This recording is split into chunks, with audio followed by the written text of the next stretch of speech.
Hi everyone, I'm Susan Mulvihill, and this is a follow-up to my second seed starting video. In it, I showed you the basic steps for starting your plants from seeds indoors, and at the time I planted a bunch of leek seeds.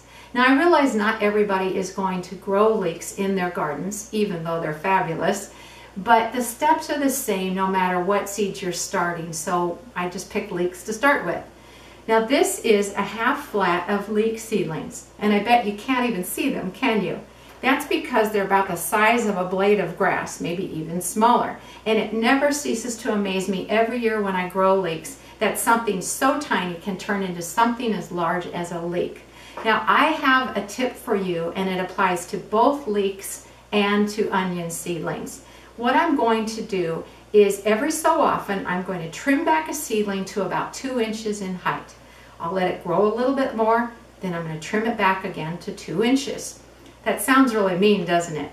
But actually what I'm doing is I'm forcing the plants to develop a really strong root system. And believe me, by the time these plants are getting transplanted out into the garden, you want them as strong and healthy as possible. So it's a great tip to try. Now you've probably also noticed that there's no lid on this flat anymore. That's because once most of the seedlings had sprouted, I didn't want it to be too humid or too moist in there. But I'm monitoring the soil moisture closely because I want it to be lightly moist, not too wet. And every now and then what I'm doing is I have this nifty little watering tool, which is an old pop bottle with a special nozzle, and I just give a little bit of water to the seedlings. Now something I'm going to be doing shortly is mixing up a half-strength solution of fish fertilizer to give these little seedlings a boost. It works really well and it will get them off to a great start. So I hope you will give this technique a try.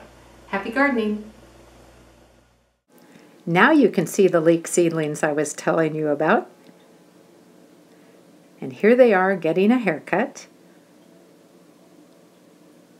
And here's a close-up of the seedlings.